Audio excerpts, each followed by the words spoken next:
mënuma dellu ci détail parce que temps yii def nañu benn point de presse boo xam ne joxewoon nañu chiffres yu bëri kon mënu ñëwaat fii ci bon question improvisée peut-être pour sortir tous les chiffres ba démb renégocier nañu loo xam ne maa ko coordonné primature ak SOGEPA ak sama conseil domanial ci loo xam ne ñi fi newoon dañ ko joxe woon gratuitement mooy Dak Tower bi ngeen di dégg fii à côté waaye renégocier nañ ko ba lañ ca am ñun les niveaux yi nga xam ne moom la ñuy jox léegi état du Sénégal nga xam Sénégal amu ci woon dara bu ñu ko xaymaa mat na 15 milliards démb rek te protocole bi signé nañ ko ci loo xam ne amul coow parce que ma fàttali ni ñun ci suñu démarche la ñu privilégié mooy trouver des solutions à l'amiable avec les partenaires aller le moins possible vers les contentieux ñu ngi koy am ci lépp ci domaine minier ci domaine infrastructure yi ci domaine éducation nationale santé et cetera amul foo xam ne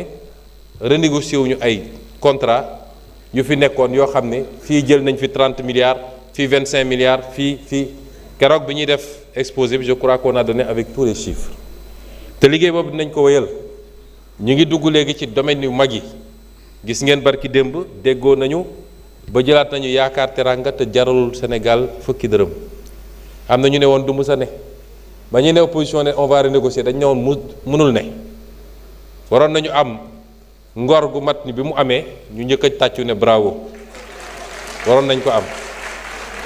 te loolu secteur stratégique la ñu def option nag ne dañoo bëgg suñu compagnie nationale di Petrosen doon un développeur ni pays yu am gaz ak pétrole yëpp am des compagnies nationales yu am doole moo tax ñu ne boobu dañ koy jël dootuñu wër ay partenaires di ko jox on va l'affecter à Petrosen moom ak Gadiaga mu nga xam ne ci onshore bi la ñu organiser wu pour lever les fonds def suñu développement c'est des options souverainistes et nous les assumons ñoo ngi démarrer les discussions également ak BP particulièrement mais Cosmos ci GTA parce que it li ñu yàgg a wax rek balaa nga naan laax jaay ñun dañuy importer gaz yàlla def na tey am na lu ñuy exploiter ci gaz bokkook suñuy mbokk Mauritanie la ñu wax ñun mooy contrat bi CRPP bi en son article 15 dafa ne réew bu nekk am na sañ-sañu wax li mu soxla yépp ci gaz bi balaa ñu koy jaay bitim réew ci loolu la ñu nekk ñi ñu ko jekk sekkal nag nee nañu loolu du am waaye dina am bu soobee yàlla te ñu ngi ciy liggéey dégg ngeen li ñu liggéey ci phosphate bi ak ICS te loolu rek stratégiquement li mu mën a defar ci Sénégal kenn xamul nu mu toll ñu ngi wax mbirum engrais ñu ngi koy wuti feneen tey ak ni ñu bombardé yenn usines yi ci Qatar ak ñoom seen ñépp xam nañ ni yenn produits yi nga xam ne c'est essentiel pour engrais bi muy ammoniac bi muy urée bi muy yeneen ak yeneen c'est devenu compliqué nga boole ci guerre bi nekk Russie pourtant ñun am nañu capacité bu xam ne li ñu soxla li ëpp ci engrais bi fii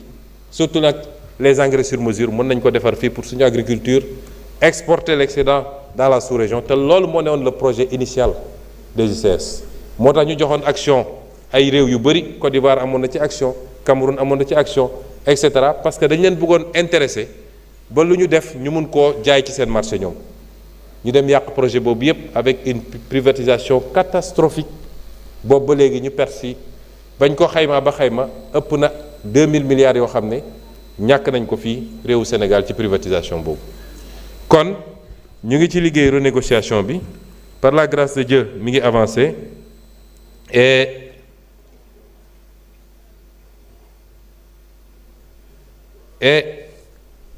ñu ngi continuer ci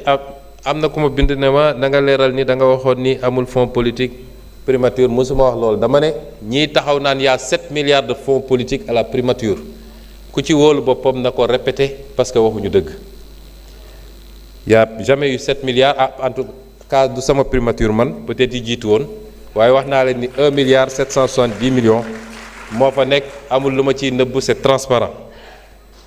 ma continuer ci wax ji ne monsieur Marane Fofana honorable député Barane Fofana honorable député Barane Fofana am na laaj yu mu laaj wax ko ci man tey bi may génn kër ga dama dama defar ba pare génn gis ñu tegal ma yére bi ma ne soxna si changé ko parce que dinañ ne couleur APR la tey ci suba waaye defe naa Marie-Hélène fàtte na la ko comme dañ leen làbbali yu métti métti dañoo nangu seen drapeau fi mu ne nii ñun ñoo waroon sol marron parce que dañoo nangu seen drapeau ci li jëm ci ñi nekk Maroc musuñu leen seetaan wax naa ko fii ma mujjee ñëw réew mu nekk dafa am souveraineté am ci justice am fii am na ay doomu Maroc yoo xam ne ñi ngi fii ci prison Sénégal dañ fay def lu ñu farul def ñu tëj leen am na doom yeneen réew yu ñu fi tëj kon nun mënuñoo jël ay bazoka dem Maroc ni dañuy libéré ji ay doomu Sénégal yu ñu fa jàpp donte jàpp nañ ni mbir mi teguwul ci yoon frustration la ci coupe bu ñu ñàkk waaye amul su doon sax flagrant délit lañ leen jàpp ñu ne dañoo toj ñaari chaise loolu jarul woon lii lépp wax nañ ko clairement mais lañ ci mën def nañ ko président de la République bind na Sa Majesté le roi ne ko mu may leen grâce ñoom ñu ne woon tant que procédure bi jeexul mënuñu def grâce loolu mooy yoon même fii Sénégal procédure nag jeex na ndax def nañu appel kenn demandé wul cassation donc fa la mbir ma jeex ñoo ngi déglu ndax dina ko def wala du ko def la nga wax ne ñi ñëw purger seen peine fii nag lu ñu encadré la ci convention bi ñu signé ak Maroc dañu ne pour que loolu mun a am il faut que peine bi dépasser 1 an te ñi ngi calculer peine bi à partir de fi ñu condamnation définitive bi ñun les peines variaient de 3 mois à 1 an waaye am na ñoo xam ne seen 1 an bi purgé nañ ci déjà 4 mois balaa ñuy dem ci décision appel bi kon loolu la convention bi wax mooy bu dee peine de moins d'1 an il faut l'agrément l'assentiment de l'État qui a condamné kon ñun lañ ci mën yépp ñu ngi koy def ñu ngi koy suivre tous les jours demande yi ñu war a def yépp def nañ ko waaye nag du ñu déclencher une guerre pour aller libérer nos compatriotes jaru ko woon wax naa ko fii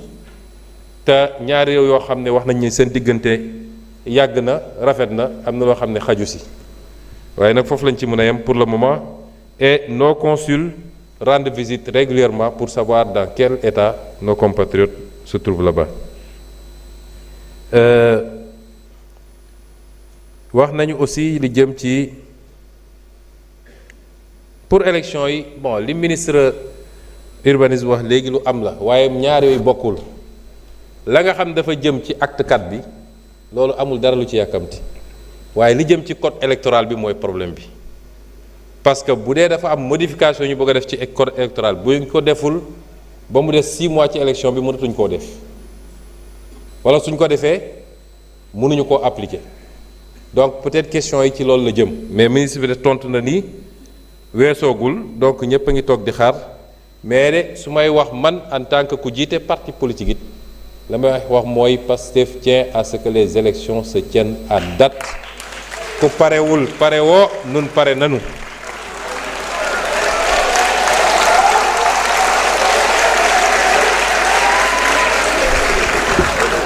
dialogue social bi tamit lañ ciy def ñëpp xam nañ ko wax dëgg yàlla maa jël portage bi à la primature parce que moi j'ai été syndicaliste xam naa luy syndicalisme wax naa ni bëri na secteur yu yëngatu kenn ëppale wu ma fay mbokk su ma nee mbokk nag ci wàllu bokk gëm-gëm ci Sénégal li mu war a nekk transport bii ñuy wax ba ñuy nekk opposition la ñu daan ànd ak ay transporteurs ñu ñuy jàppale ba yenn activités yi ñuy def sax ñoom ñoo ñu daan abal kaar ñu dem ci anam gu rafet kon ñun mënuñoo noonoo kenn tey su ñuy def effort pour bloquer les prix du carburant c'est pour dimbale aussi les transporteurs bi ñu ko wàññee c'est pour dimbale les transporteurs donte répercussion bi waroon am ci wàññi prix billets yi amul mais teewul ñu ngi continuer di leen jàppale renouvellement parc bi ak yeneen mesures yu ñu jël c'est pour la sécurité des transporteurs depuis quelque temps d'ailleurs monsieur le ministre des transports dafa mel ni accident yi wàññeeku na mënu woon toog ñaari fan te neewuñu la oto yi nu ñu leen wooyee sax Cheikhou Sarifou accident wul ñàngam personne dee na ci parce que transformation yi daan def ci biir oto yi ba ci volant bi ñuy dawalee oto bi wàcc volant à gauche nga transformé ko yóbbu ko à droite wala vice versa loolu moo doon andi fragilité bi donc amul dara lu ñu def contre les transporteurs seen njëriñ ci réew mi kenn du ko naatable waaye nag réew bu ñu ko bëggee defar du rek lu waay bëgg nga bàyyi ko ci loolu. dafa am la sécurité am les questions liées à loo xam ne day yóbbaale bakkanu nit yooyu yëpp il faut ñu sóoraale ko ci.